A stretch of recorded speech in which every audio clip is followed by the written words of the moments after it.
conseguiu ver os ingredientes, não se preocupem.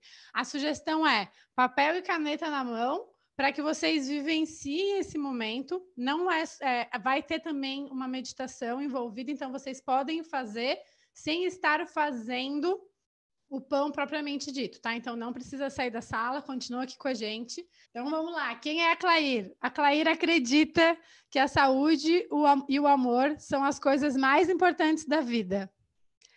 E ela também acredita em Papai Noel. Acredito que muito mais depois de ontem.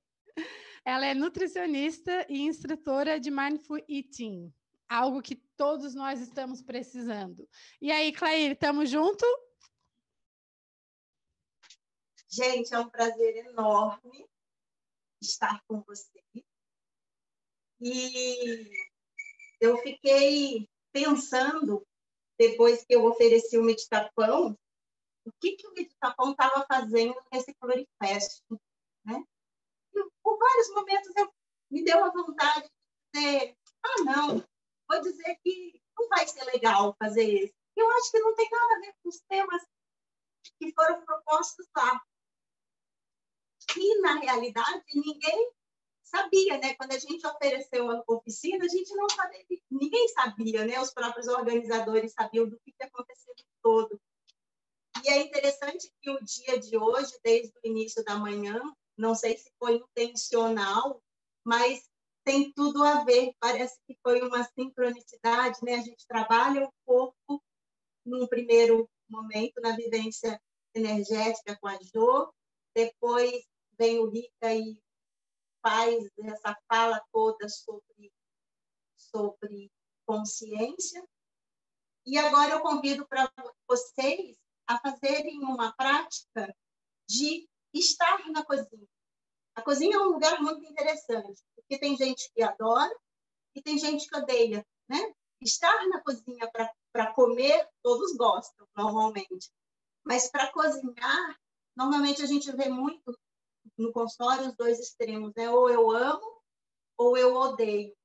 Então, a prática de hoje, de ir para a cozinha, ela tem tudo a ver com meditação, né? Porque quando a gente pensa em meditação, quando a gente pensa em mindfulness, a gente precisa ter alguns ingredientes, que é o ingrediente da atenção, o ingrediente da intenção, da presença, né? Da curiosidade. E a cozinha oferece para a gente tudo isso, né? A gente tem ali, falo que a cozinha é um laboratório químico, que a gente trabalha com tudo que a natureza nos fornece, mas a gente precisa ter a intenção de transformar aquilo em alguma coisa. E tudo na nossa vida é assim, né? A gente tem várias situações na vida e a gente precisa transformá-las de acordo com o nosso desejo, utilizá-las e transformá-las de acordo com o nosso desejo. E é isso que a gente vai fazer. Só que por causa do tempo, a gente não escolheu fazer um pão simples, um pão mais comum e mais fácil que existe, que é o pão feito com trigo. Por que ele é o mais comum? Porque ele vai praticamente 3 ingredientes: trigo, fermento, água e sal. Só com esses 4 ingredientes, a gente consegue fazer o pão. Então, o pão francês, que é o pão mais simples que tem, ou o pão de forma mais simples, a gente faz só com esses 4 ingredientes. Só que é um pão que ele demora muito tempo para ficar pronto. E a gente tinha um tempo menor para ser usado. Então, eu resolvi adaptar essa receita para a gente fazer um pão sem glúten. Só que quando a gente faz um pão sem glúten, e a gente tira o ingrediente principal do pão, que é o trigo tem uma função muito grande porque ele tem o glúten. E o glúten dá elasticidade, o glúten dá maciez, o glúten faz aquele pão crescer e ficar lindo, maravilhoso. E a gente vai trabalhar com outros ingredientes. Então, ao substituir o trigo, a gente precisa pensar o que mais eu tenho que vai me promover isso que o glúten fornece, né? A elasticidade, a maciez, a umidade. E a gente, então, não pode só simplesmente tirar uma farinha e colocar outra. que não daria certo a receita. Então, vocês receberam uma lista vasta de ingredientes por causa disso, que não é só simplesmente a gente abandonar algo que é tradicional, a gente precisa também pensar como que a gente substitui. Clair, então, vamos lá, todos na cozinha? Oi? Posso te interromper bem rapidinho? Pode. Apareceu uma perguntinha aqui, e aí já vamos ficar combinadas que se aparecerem perguntinhas, aí eu vou te interromper, tá? Perfeito, perfeito. A Andréia perguntou, esqueci o fubá, tem muito problema? No caso, dá para ir fazendo com ela? Vamos trabalhar esses esquecimentos ao longo da massa, vamos fazer junto e tudo vai dar certo. Ok? Deixa eu só perguntar se todas têm as colheres padrão, medidoras padrão. Tivemos sim e não. Tiver, perfeito. Quem não tiver, vai dar um pouquinho mais de trabalho. Quando a gente conhece a massa, é tudo muito mais fácil. Mas quando a gente não conhece, normalmente essas colheres que a gente usa, elas não são padrão. Então, elas não contêm a mesma quantidade que tem nessas outras. Mas a gente vai usar elas do mesmo jeito. Deixa eu só dar uma orientação, então, para as pessoas que vão utilizar a colher de sopa padrão, tá? A colher nunca vai poder ser muito cheia. Então, você dá uma sacudida e deixa o que consegue ficar nessa colher, tá? Depois que você dá uma sacudidazinha na farinha, ok? Então, na dúvida, ter é sempre muito útil. Quando a gente já cozinha, fica tudo muito mais fácil, né? Já conhece a massa. Então, vamos lá. A gente vai primeiro trabalhar com os ingredientes secos, tá? Então, a gente vai juntar numa vasilha os nossos ingredientes secos. E aí, a gente vai fazendo as adaptações, no caso vocês tenham esquecido ou que não tenham algum ingrediente, ok? Então, o primeiro ingrediente seco é justamente o fubá, que está na lista que vocês receberam. Então, a gente vai pegar 2 colheres de sopa de fubá. Ah, eu não tenho fubá. Nessa nossa massa, a gente vai fazer o seguinte: quem não tiver fubá, anota aí que você vai colocar no lugar 1 a mais de farinha de arroz e 1 a mais de farinha de linhaça, ok? E aí, aqui a gente vai aplicar um item do mindfulness, que é a curiosidade. A gente não sabe o que vai acontecer com essa mudança, tá bom? Depois você conta pra gente. Então, vamos lá? Quem tem o fubá, colocar as 2 de fubá. Eu vou colocar uma usando a colher medidora e vou colocar outra usando a colher que a gente quer que caiba menos, ok? 2. Quem não tem fubá, vai pôr já coloca uma de farinha de arroz e uma de farinha de linhaça, para entrar no lugar do fubá. O nosso segundo item é a farinha de linhaça, que é a mesma coisa que a linhaça triturada, tá bom? Então, vamos lá, 2 colheres também.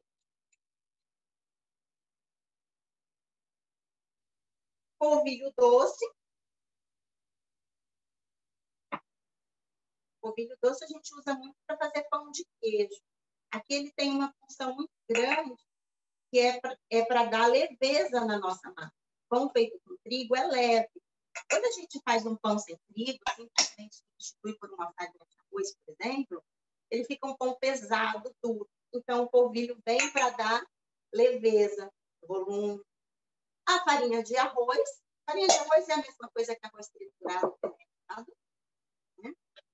Antigamente, quando não existia trigo no Brasil, os pães eram feitos com farinha de arroz. Aveia em flocos, pode ser flocos grandes, pode ser flocos finos. Ah, eu não tenho aveia e eu tenho farelo. Pode ser o farelo. Alguém colocou, posso substituir o polvilho doce pela fécula de mandioca?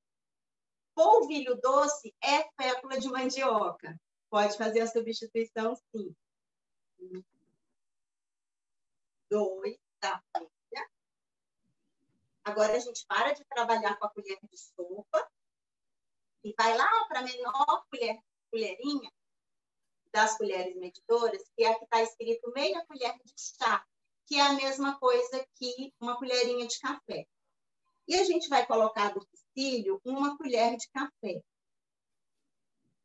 Quem estiver usando a colherinha de café de utensílio, onde a gente está no nosso café, não é uma dessa inteira. Você vai colocar um pouco menos. Ok? Goma xantana. A goma xantana e o pistilho, quando a gente faz o pão de trigo, na hora que o pão cresce no corpo, ele cresce porque o fermento age. E no agir, no consumir o açúcar, como é que o fermento age? Né? O fungo do fermento começa a digerir o açúcar da receita e produz gás carbônico, e a receita cresce. Quando a receita cresce e a gente usa o pão de trigo, formam-se algumas tramas que você não consegue, né? Igual o balão, quando você puxa, né? Ele laceia, ele é elástico, mas ele não rompe. Você usa muita coisa. Então, o trigo tem essa capacidade, né? De aumentar, mas não rasgar, na hora que esse gás carbônico cresce. Quando a gente faz a receita de glúten, a gente não tem justamente isso. Então, a gente vem e usa pistilho, que dá elasticidade, que dá maciez, e promove umidade por mais tempo. Senão o pão fica muito seco logo. Você faz de manhã, no período da tarde já está seco, então por isso que a gente usa pistilho, que é uma fibra para ter essa umidade. E a gente usa também a goma xantana, que a gente também vai usar uma colherinha de café. Tá? Coloquei lá na receita. Aí a gente vai pegar uma colher de sal. Quem quiser um pouquinho mais salgado, pode pôr um pouquinho a mais, mas não muito, porque o sal costuma matar o fermento de pão, que é um fungo, né? Então, uma colherinha e meia, fica bacana. Alguém colocou aqui, pode substituir a goma xantana por CNC? Pode, CNC tem a mesma função. Eu comprei farinha de linhaça normal, porque eu só tinha linhaça dourada. Tanto faz, linhaça dourada e linhaça marrom, a diferença é onde ela é produzida, mas ela tem os mesmos ingredientes, mesma riqueza de fibras e de ômega 3. O sabor é diferente, só isso. É a diferença básica. Ok. Açúcar, na receita que vocês viram, está escrito 2 colheres de sopa de açúcar. Quem quiser diminuir um pouquinho, também pode. 2 colheres de açúcar, ela fica um pouquinho mais adocicada. Se você quiser sentir mais o sal que o doce, ou sentir mais neutro, você pode colocar 1,5. Posso tirar? Não, não pode tirar, porque a função do açúcar aqui é alimentar justamente quem vai fazer seu pão crescer, que é o fungo, que é o fermento, ok? Eu vou colocar 1,5. Vocês podem colocar 1,5, tá? Agora, vem uma coisa muito importante. Você lembra onde você pôs o sal na sua receita, certo? Então, você vai agora colocar o fermento e você vai colocar num outro lugar. Você não vai colocar em cima de onde você pôs o sal. E pequenininha de café também. Pronto. Feito isso, a gente vai deixar o sabor, que vai dar sabor extra no nosso pão, que é o orégano e o alecrim, a gente vai deixar para depois, tá? Vamos pegar uma outra vasilhinha para a gente quebrar o ovo.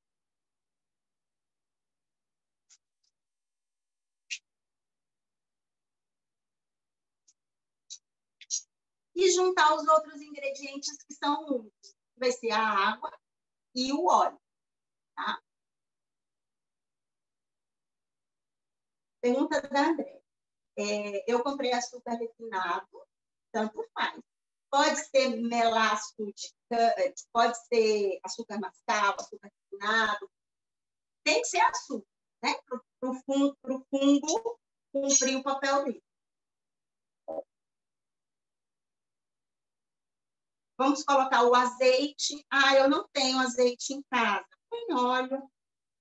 Se você puser óleo de coco, vai ficar com gosto de coco, né? E aí fica uma combinação bem legal com azeite, por exemplo.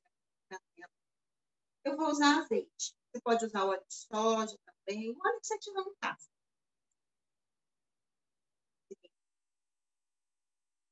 Ali, você sabe que a quantidade de óleo da sua receita é diferente, né? Então, você segue aquela quantidade que eu te passei. Gente, eu estou falando especificamente com a Alice, porque ela me fez um desafio. Ela falou, dá para fazer sem ovo? Dá para fazer sem ovo? Eu falei, vixe, Maria, você tirar um trigo de uma receita de pão já é difícil, tirar o ovo piorou, porque o ovo tem uma função muito grande, que é dar estrutura para esse pão, né? Senão ele vai crescer e desabar. Aí eu falei, espera que eu vou providenciar uma receita para você. E aí fui fazer os testes da cozinha, os 3 pães, cada um pior do que o outro. Mas dava para comer, né? Só não estava bonito. Até chegar adaptar a receita para ser sem ovo. E aí ela recebeu a receita sem ovo. Se tiver mais algum vegano, depois eu passo para você. Então, no seu caso, Alice, você usa a sua com menos óleo. E aí, 6 colheres de sopa de água. Eu vou virar tudo, porque eu já tinha deixado separadinho, 6 colheres de sopa. Pronto. Agora é só a gente dar uma misturadinha nesse nosso líquido. Não precisa bater nada, só para misturar mesmo com o ovo dissolver. E vamos juntar ele aos nossos ingredientes secos.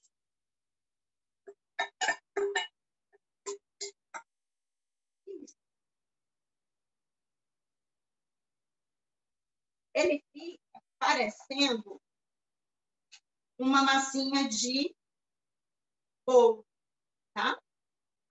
Deu para ver? Ó, a receita. Deu sim. Mistura bem. E agora, a gente vai dar ao nosso pão, ele já vai ficar com gosto de pão, sabor de pão, tudo. Mas a gente vai enriquecer mais de sabores e de nutrientes. E aí você pode colocar o orégano e o alecrim. Ah, eu não gosto de alecrim, põe só orégano. Eu não gosto de orégano, põe um alecrim, ou não põe nada. Ah, eu gosto de canela, põe canela. Ah, eu gosto de açafrão. Põe uma colherinha de açafrão aqui, que vai dar uma cor e uma riqueza de nutrientes, né? Põe o que você quiser, tá bom? Então, eu vou colocar no meu o alecrim e o orégano. Vocês podem colocar o que vocês quiserem.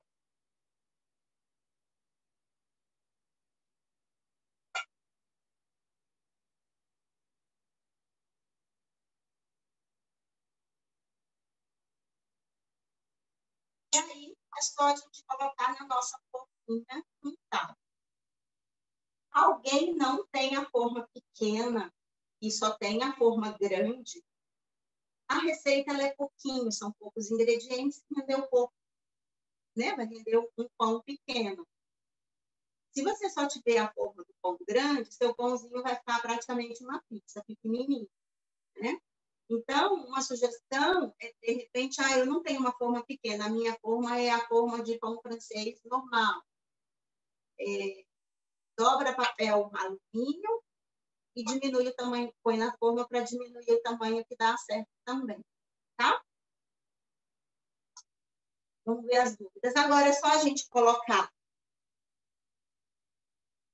na forma.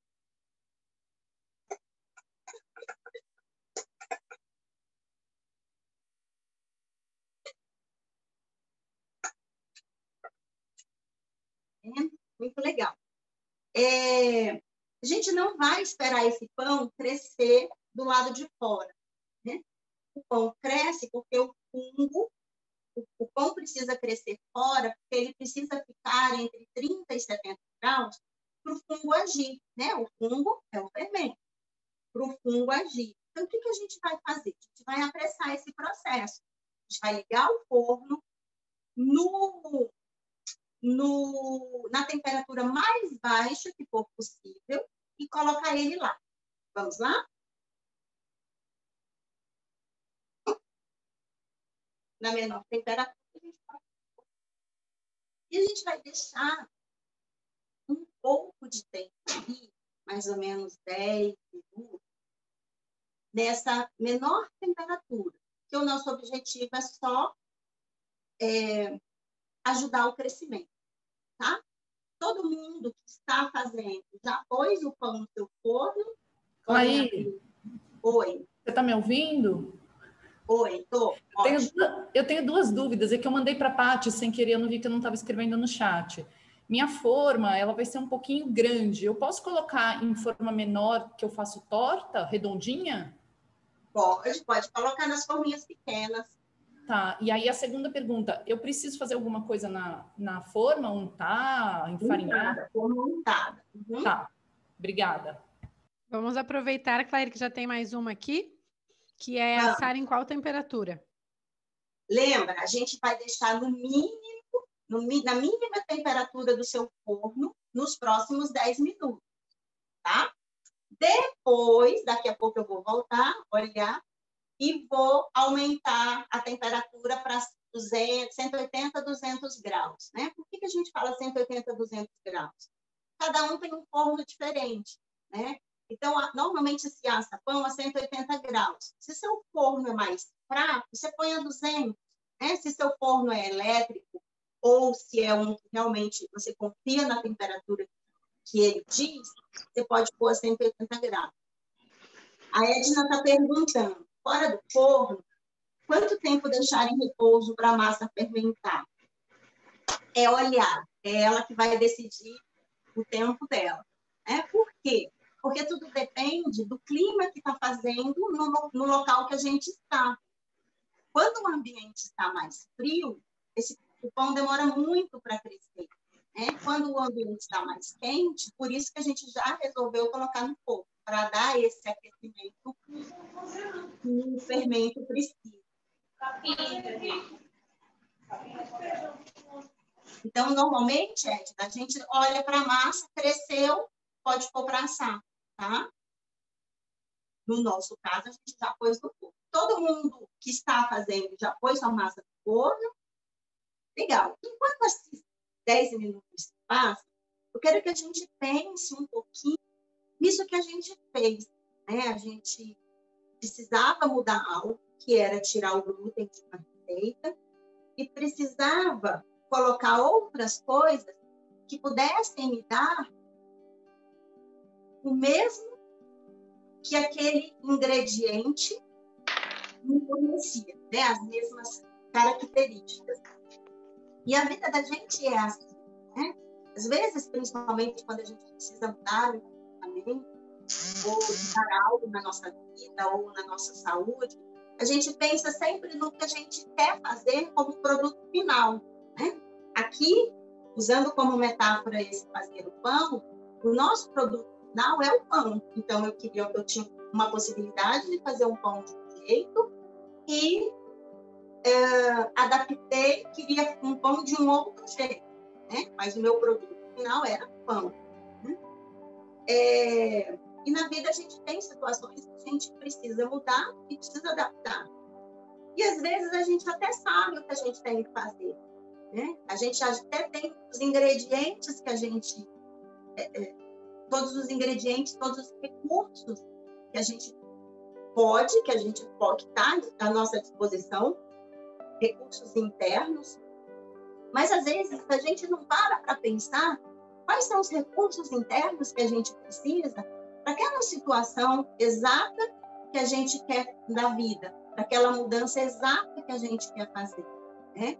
Então, quando a gente faz a troca do ingrediente, assim como a gente faz uma troca de hábitos na nossa vida, a gente precisa ver quais são os nossos recursos internos que precisam estar disponíveis, né? Então, eu convido vocês agora a fechar os olhos, enquanto o nosso pão ali dá aquele tempo de crescimento, e pensar Que mudança na minha vida eu quero fazer? E que a escolha para esse momento pensar seja que mudança eu quero fazer há muito tempo na minha vida e eu ainda não consegui fazer. O convite é para que a gente pense numa mudança que a gente queira fazer na nossa vida e que a gente quer há muito tempo e que a gente ainda não conseguiu fazer. Que mudança que a gente quer fazer na vida, que a gente quer há muito tempo e que a gente ainda não conseguiu. E aí a gente parar para pensar que recursos internos que a gente precisa para fazer essa mudança. E quando a gente pensa em recursos internos, em características, né? Características como, de repente, coragem, como, de repente, ação, né? Recursos internos. Pode ser qualquer um que você precisa, que você ainda não tem. Agora que você sabe que recurso é esse, eu convido você a fechar os olhos. Algumas pessoas colocaram, por exemplo, 3 recursos. Desses 3 que você sabe que você precisa, eu quero que você escolha um deles. Legal.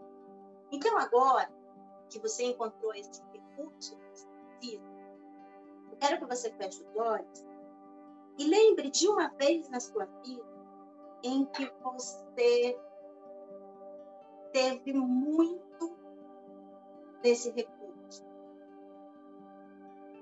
Uma situação na vida em que você vivenciou, a partir da sua própria experiência, essa riqueza de recursos. E não importa que fase da vida, que idade que você tenha vivido uma experiência em que você estava plena desse recurso. Não importa se você, na sua lembrança, tinha 5 anos, 20 anos, não importa. Mas uma idade em que você tenha experienciado esse recurso que você precisa. Alguns disseram que é disciplina. Então, uma fase na vida em que você foi muito, muito, muito disciplinado.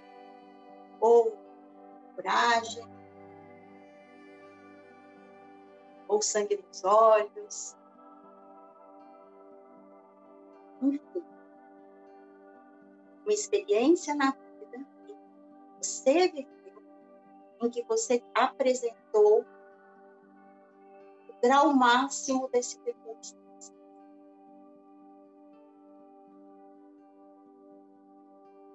E ao lembrar dessa experiência, você pode reviver um pouco dela.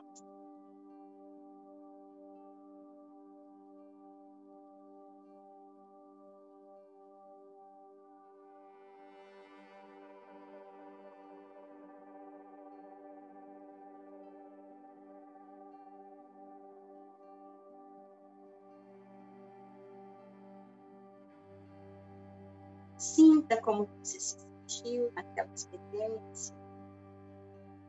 Mas se você não encontrar uma experiência na sua vida em que você tenha tido esse recurso, você pode lembrar, de repente, de uma cena de um filme, ou de uma cena de um desenho animado. Não importa. O importante é a gente perceber que esses recursos já fazem parte da gente. Às vezes a gente só usa para algumas situações e não para outras.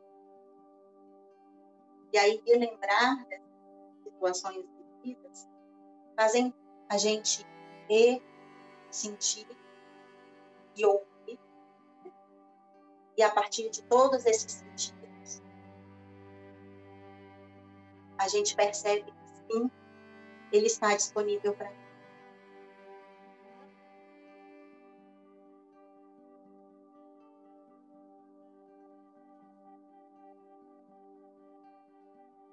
E a hora que você quiser, você pode abrir os olhos.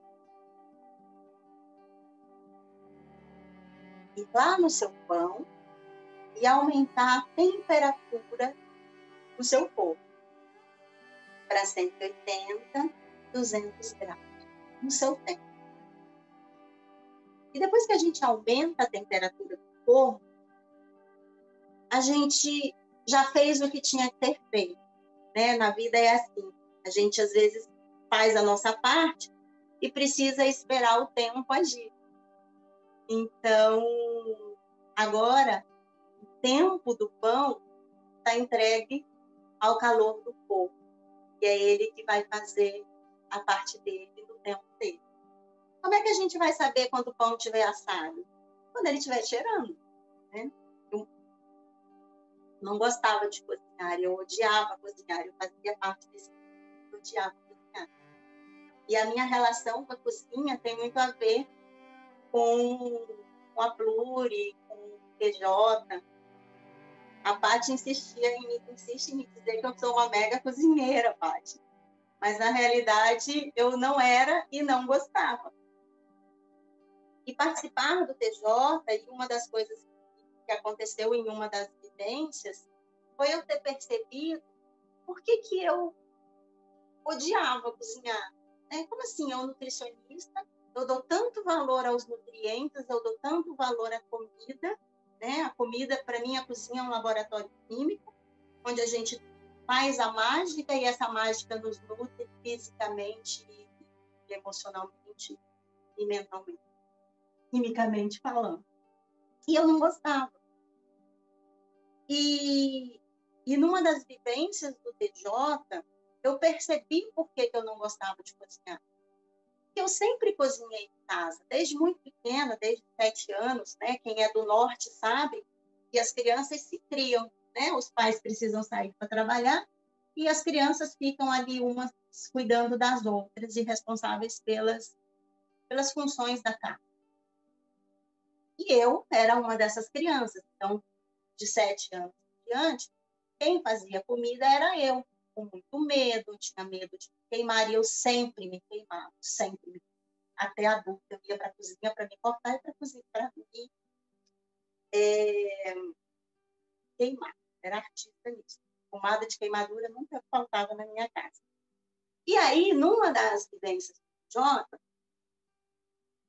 eu percebi que eu tinha me distanciado muito da cozinha, não da comida, não do alimento, não de tudo de bom que ele fornece, mas da cozinha. Eu tinha raiva de cozinhar. E a Paty, como eu gostava de levar, como eu levava sempre bolo para as vivências, a Paty começava a dizer que eu amava cozinhar, que eu era uma mega cozinheira, que eu tudo de cozinha. Eu falei, gente, mas foi isso, eu só faço bolo. E aí eu percebi, numa das vivências, que eu tinha raiva da cozinha por algumas crenças que eu tinha e que me foram impostas, que na realidade eram crenças da minha mãe, não eram minhas.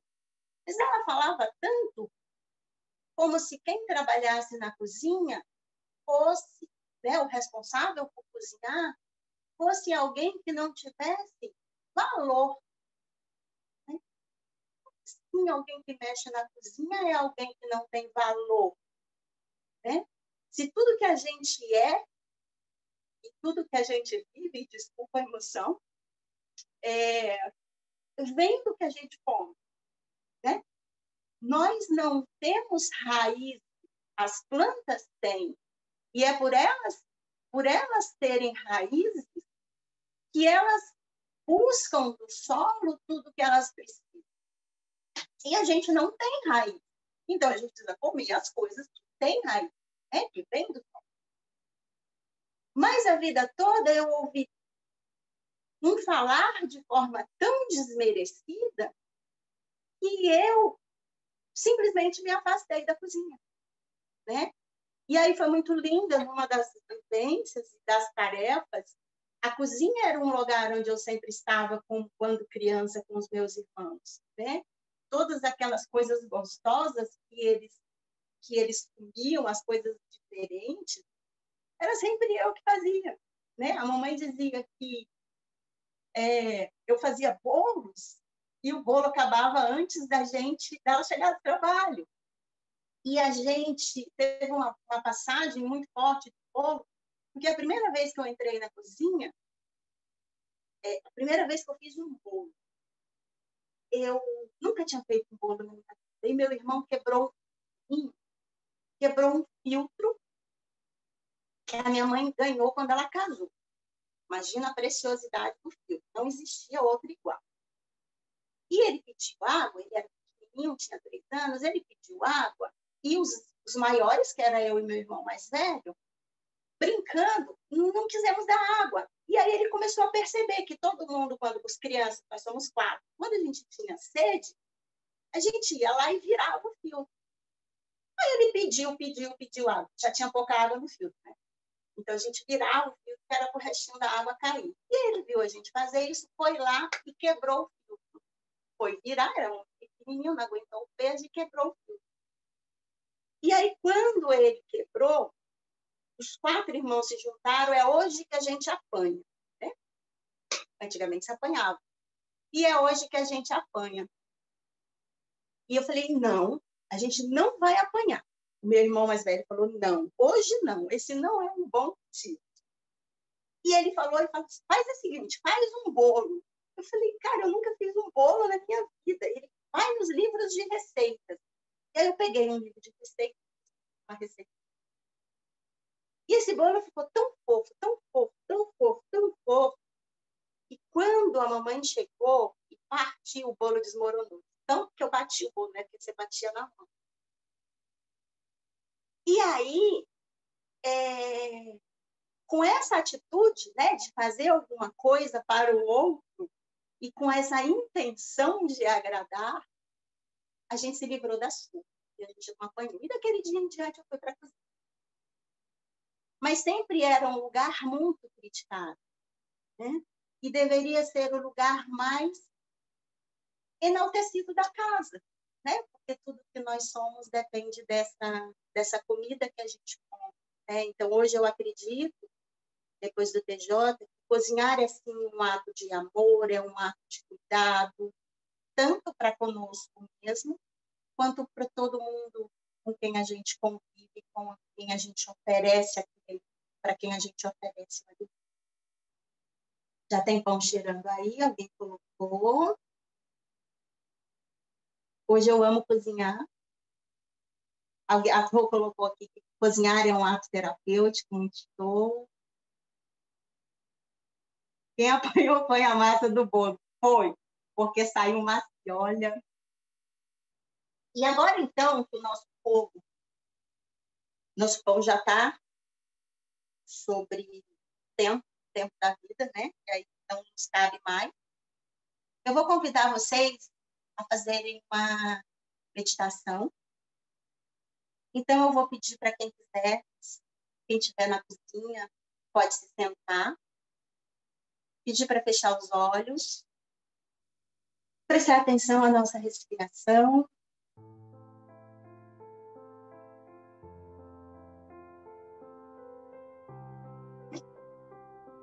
E fazer como se fosse um escaneamento do nosso corpo como um todo, dos pés à cabeça.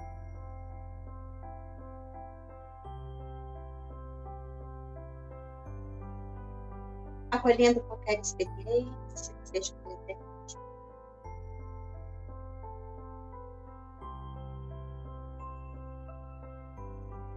Confiando no nosso corpo, no sábio.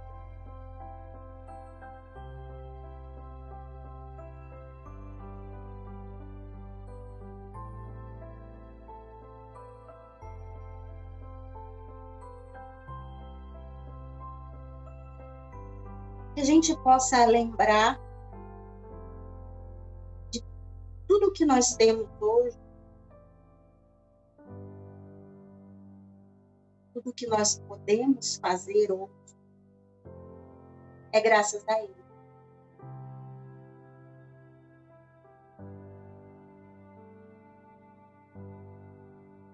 Se hoje nós estamos pensando, sentindo o aroma desse pão que está ficando pronto,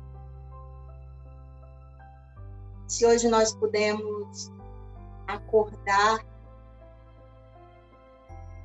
com tudo funcionando no nosso corpo para participar do Plurifest, é graças ao nosso corpo.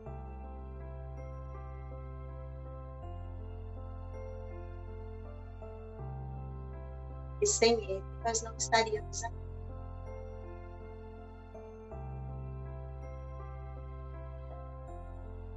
E eu convido vocês a colocar as mãos no coração.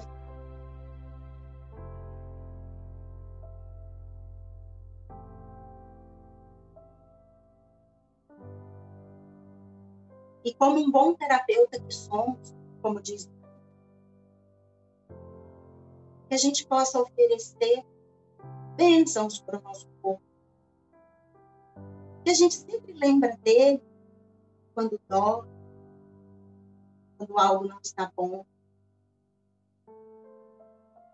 Mas quando está tudo funcionando, normalmente a gente nem lembra tanto.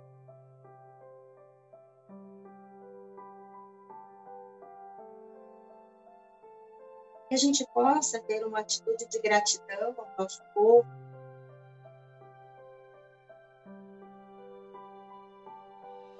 a nós, e oferecer a nós mesmos bons votos.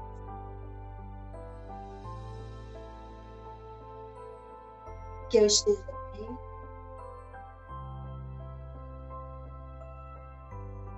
que eu esteja em paz,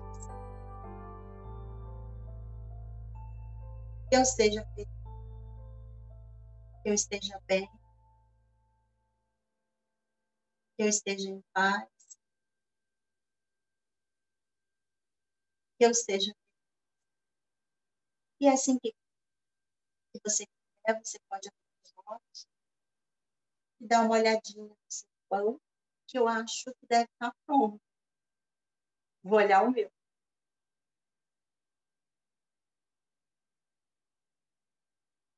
O meu falta mais um pouquinho. E o de vocês? Gente, sério, que incrível.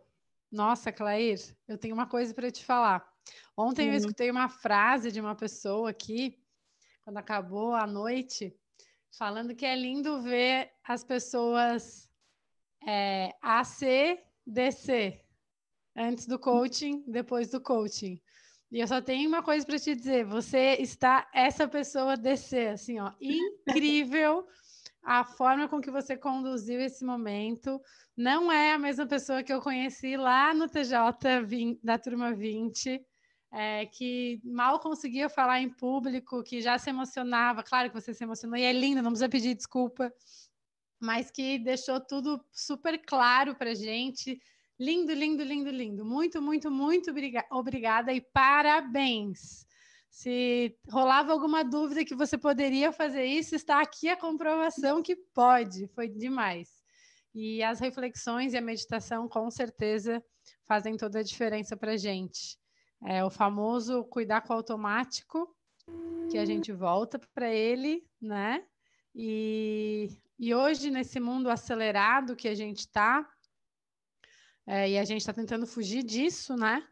Vale muito prestar atenção no quanto a gente desconta as nossas emoções no alimento, né? O quanto a gente não pensa na hora que está indo se alimentar, o quanto a gente, lembrando do que o Rica falou para a gente, né? O quanto é importante conversar com os nossos sentimentos, com as nossas emoções, porque senão a gente só vai e é sempre na cozinha que é descontado, que é mais fácil, ou no delivery, né? Que aí ainda acaba sendo... Mas, não vou dizer pior, mas, né? A saúde não agradece. Obrigada, obrigada, obrigada. Foi lindo. Gratidão por estar aqui com a gente. Eu que agradeço a oportunidade, a confiança, que eu sei que vocês não sabiam o que eu ia fazer. Na verdade, nem eu sabia. Mas é isso, a entrega foi essa. E eu espero que vocês tenham gostado. Depois tirem fotos do pãozinho e posta aí, marca Pluri pra gente ver. Verdade, Clair. Faz de novo. Então, gente, ó, convite feito. Posta a foto do pão, marca a Pluri, marca clairmiranda.nutri. É super justo, né? Deixar a Clair acompanhar aí. E a gente também, que daí a Pluri vai repostar para a gente ver como é que foi. Sigam ela aí. E muito, muito, muito obrigada. Eu que agradeço. Depois você acompanha o chat que rolaram também insights. Vamos lá, palmas para a Clair, para ela ver a gente se mexendo aqui.